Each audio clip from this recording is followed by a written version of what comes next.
Praise the lord. ప్రభు పేరిట మీ అందరికీ నా హృదయపూర్వకమైనటువంటి వందనాలు. అందరికీ వందనాలు. దేవుని నామమునకు మహిమ కలుగును గాక.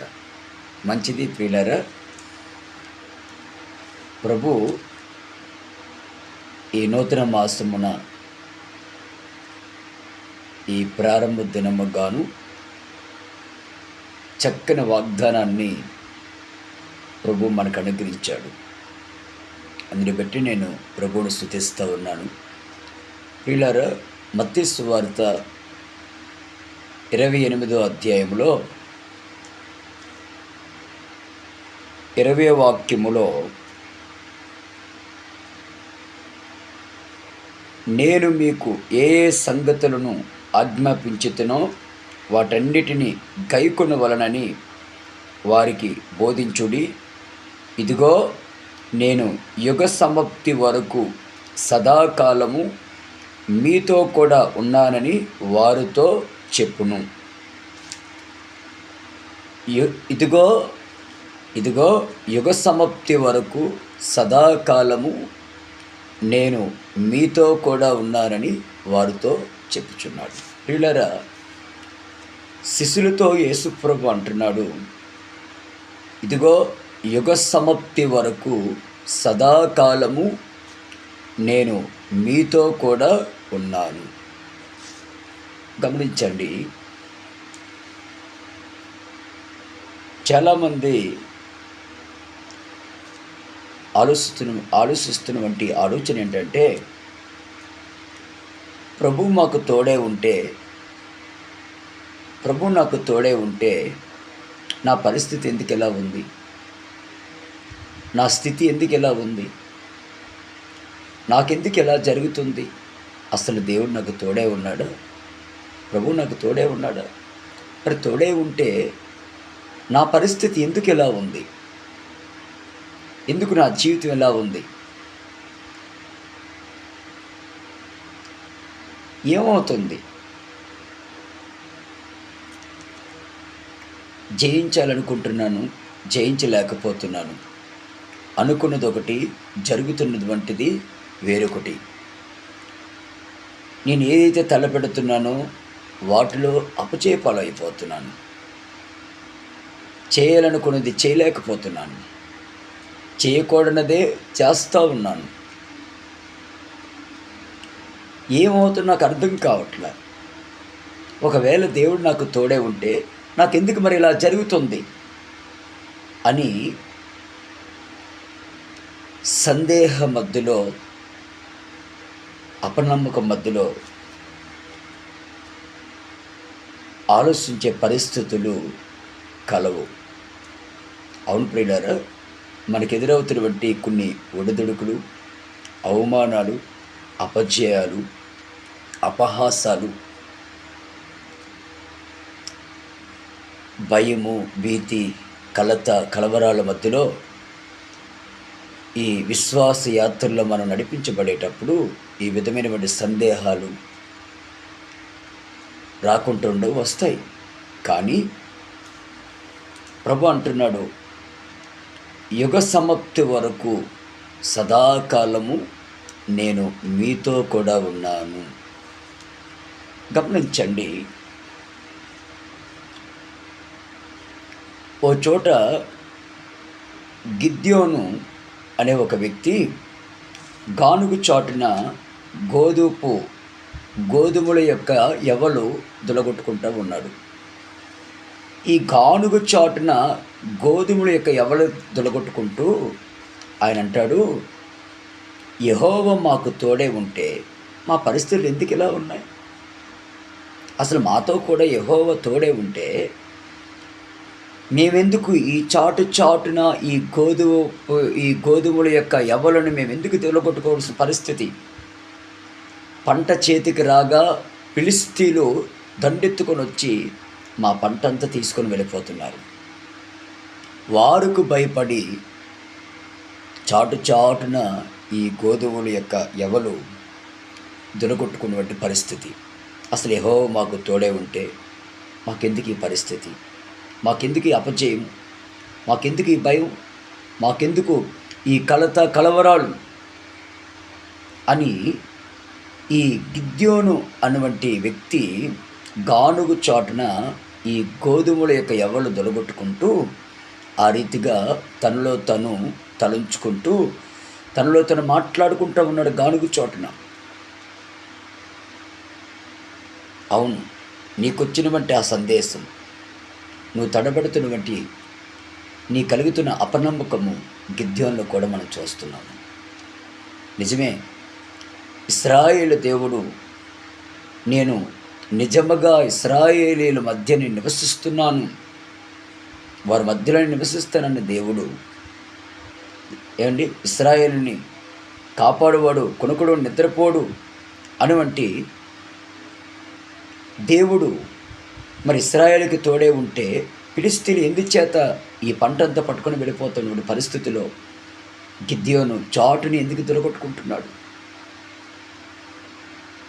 కానీ ఆ పరిస్థితుల్లో గిద్యోను దేవుడితోటి తిరిగాడండి. దేవుడితోటి తిరిగాడు. తన మనస్సును దేవుడితోటి తన మనస్సును దేవుని సన్నిధిలో నిలుపుకొని దేవుడితోటి తిరిగి దేవుణ్ణి ప్రేమిస్తూ ప్రభు వైపు కనులెత్తి తనకున్న సమస్యని, తనకున్న పరిస్థితులన్నిటినీ ఏమండి ప్రభువుతో మాట్లాడుతూ ఉన్నాడు గిద్యోను. యెహోవా మాకు తోడే ఉంటే మాకెందుకు ఈ పరిస్థితి అని.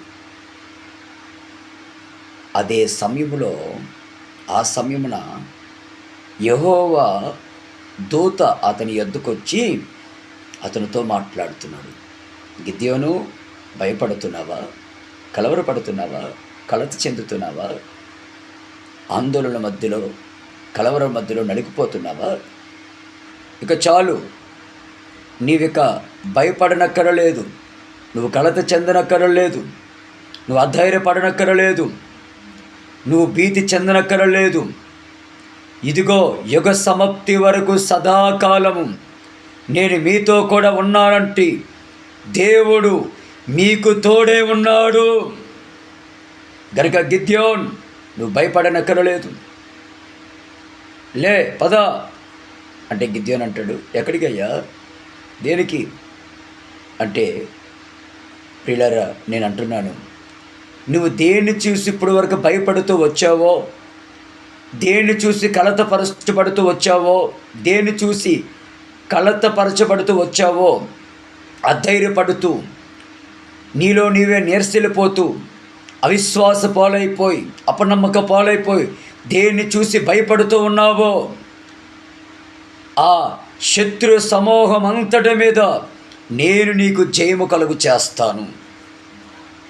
నువ్వేదైతే ఇంతవరకు జయించలేకపోయావో, ఏ విషయంలో నీవు జయించలేకపోయావో, ఏదైతే నువ్వు చేయలేకపోయావో అది నువ్వు చేసినట్లుగా, ఆ విషయంలో నువ్వు జయించినట్లుగా పద, నేను నీకు జయమిస్తాను.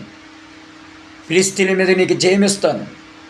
శత్రువు బలవంతుడి మీద నేను నీకు అధికారాన్ని ఇస్తున్నాను. ఏ రీతిగా తెలుసా? నిన్ను బట్టి నీ ఇంటి వారిని ఇశ్రాయేలీయులకు జయము కలిగినట్లుగా నేను నీకు తోడే ఉండి నీ పక్షమున నేను యుద్ధం చేయబోతున్నాను, నీ ద్వారా.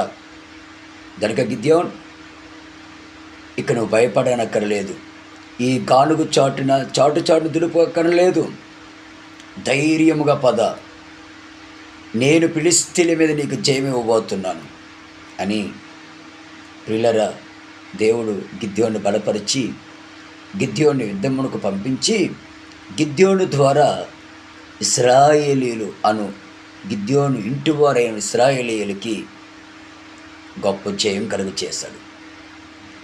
ఎన్నో సంవత్సరాలుగా, దినాలుగా, మాసాలుగా వారు ఆ విధమైనటువంటి పరిస్థితిలో, దేనస్థితిలో,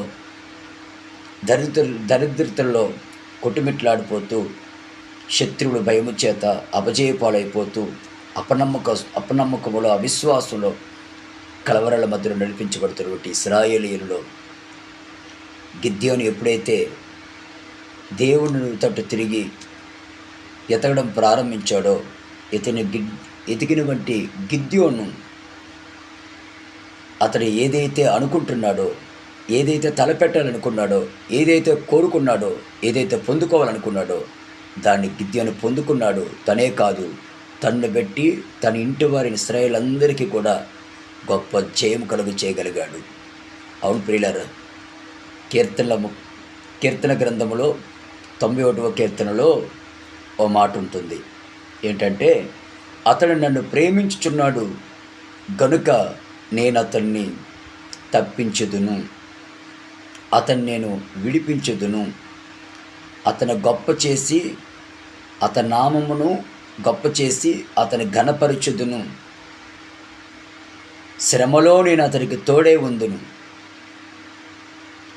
అతడు నాకు మొర్రు పెట్టగా నేను ప్రత్యుత్తరం ఇచ్చుదును, నా దీర్ఘాయువుతో అతను తృప్తిపరిచి నా రక్షణ అతనికి చూపుదును.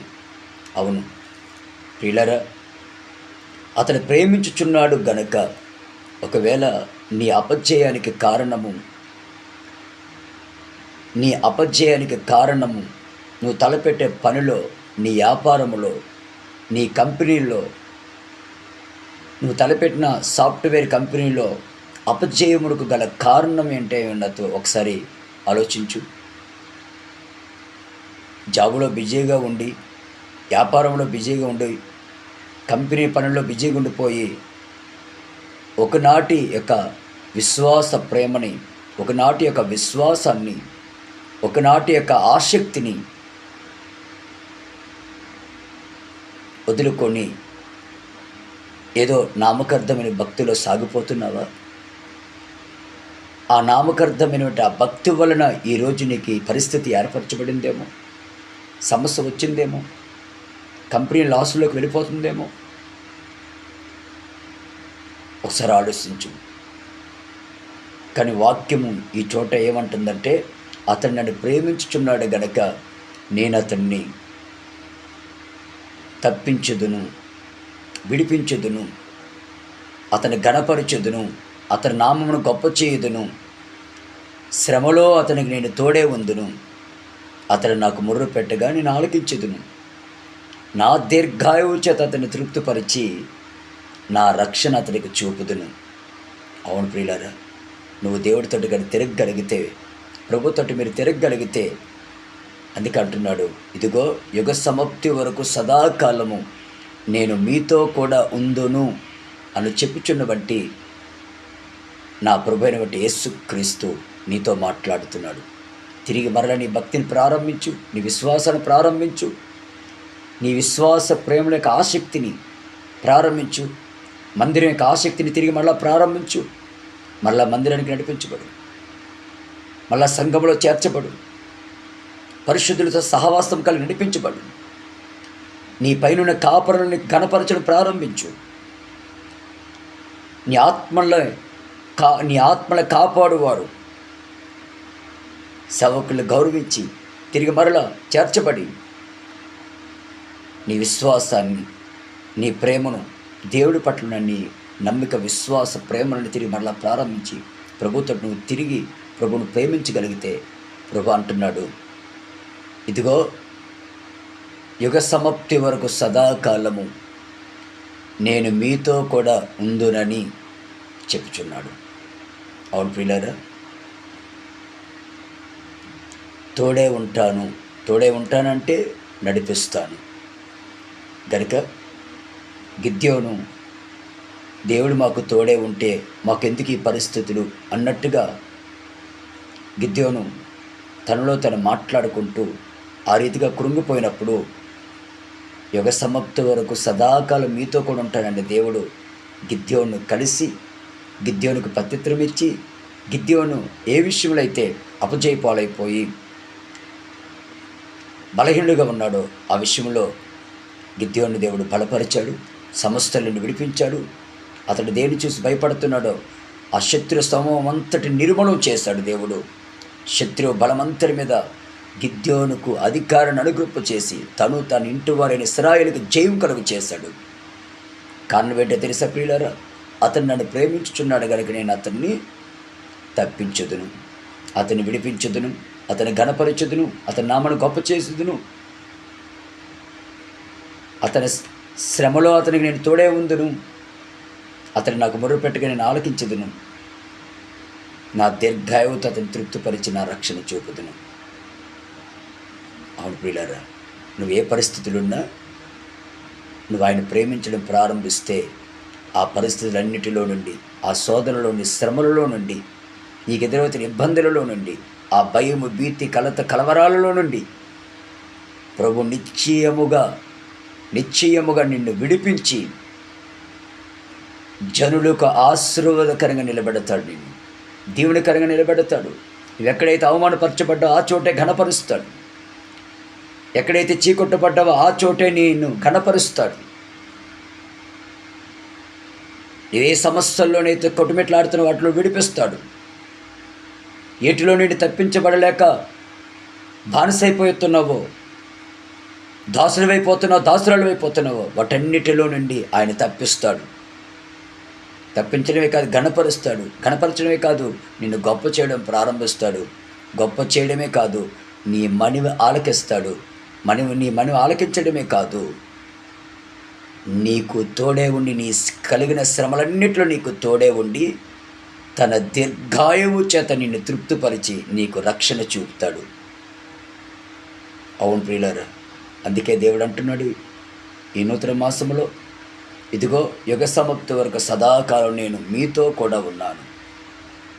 గనుక మీతో కూడా ఉన్న ప్రభువు నువ్వు ప్రేమించడం ప్రారంభిస్తే ఆయన నీకు మహిమగలిగిన కార్యాలని కనుపరచడం ప్రారంభిస్తాడు. ఆలక్ష్యం చేయొద్దు, అస్వార్థ చేయొద్దు. ప్రభు నీతో మాట్లాడుతున్నాడు. ప్రభు నిన్ను ప్రేమించి నీతో మాట్లాడుతున్నాడు. నీతోనే మాట్లాడుతున్నాడు.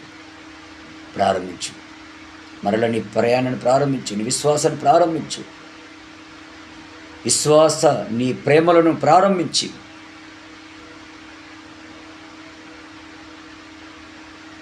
ప్రార్థన పూర్వకంగా నువ్వు తలపెట్టే కార్యాలన్నింటిలో నువ్వు అడుగుపెట్టు.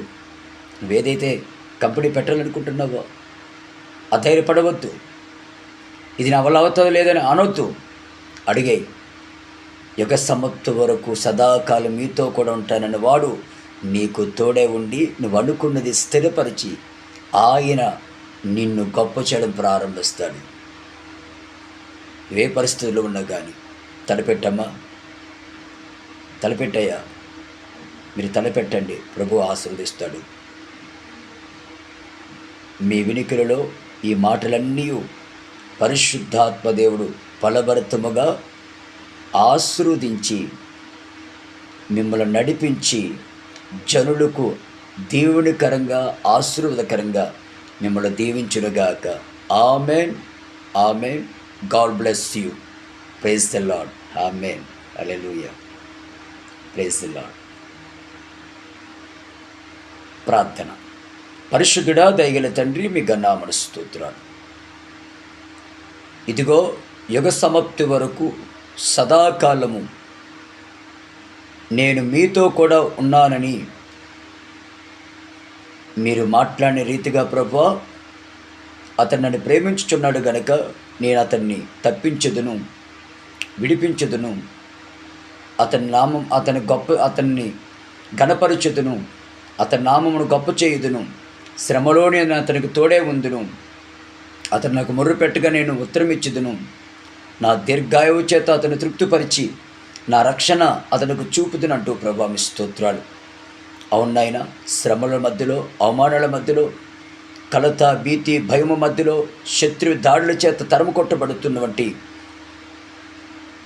భయముగా భయపడుతున్నటువంటి వేళలో గిద్యోను, యెహోవా మాకు తోడే ఉంటే మాకెందుకు ఈ పరిస్థితి అన్నట్టుగా తనకు కలిగినటువంటి పరిస్థితుల మధ్యలో నీ తట్టు తిరిగి నీ సన్నిధిలో తండ్రి ఈ రీతిగా తలంచినప్పుడు మీరు గిద్యోను దర్శించి ఆ పరిస్థితులన్నిటిలో నుండి, గిద్యోను కలుగుతున్న పరిస్థితులన్నిటిలో నుండి, శత్రుపు ఆయుధాలన్నిటిలో నుండి, తరుమబడుతున్న శత్రువుల చేతిలో నుండి విడిపించి శత్రు బలవంతుడి మీద అధికారాన్ని శత్రు బలవంతుడి మీద గిద్యోనికి మీరు అధికారాన్ని దయచేసి శత్రువు కార్యాలన్నిటిని నిర్మూలన చేసి గిద్యోను పెట్టి గిద్యోని ఇంటి వారిని ఇశ్రాయేలుకి జయం కలుగు చేసి నీ సన్నిధి ఆనంద భాగ్యము చేత రక్షణ భాగ్యము చేత నిలబెట్టి మీరు గిద్యోని ఆశీర్వదించారు ప్రభా, స్తోత్రాలు.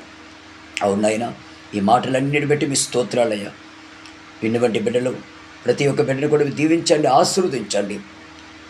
ఎవరు ఏ పరిస్థితిలో ఉన్నారో నాయన, విన్నవంటి ఈ వాక్యపు వెలుగులో ప్రతి ఒక్కరు నడిపించి మీరు ఆశీర్వదించి గిద్యోను వలనే ప్రతి వారిని దీవించి మీరు ఆస్వాదించి మీ జనుల మీద మీ దీవెన ఆశీర్వాదాలు కలుగు చేసి సకల బంధకాలలో నుండి, అపజయాలలో నుండి, శోధనలో నుండి, శ్రమలలో నుండి, అవమానాలలో నుండి, అపహాస నిందలన్నిటిలో నుండి విడిపించి గిద్యోను గణపరిచిన దేవుడుగా మీ బిడ్డలు మీరు గణపరిచి ఆశీర్వదించండి.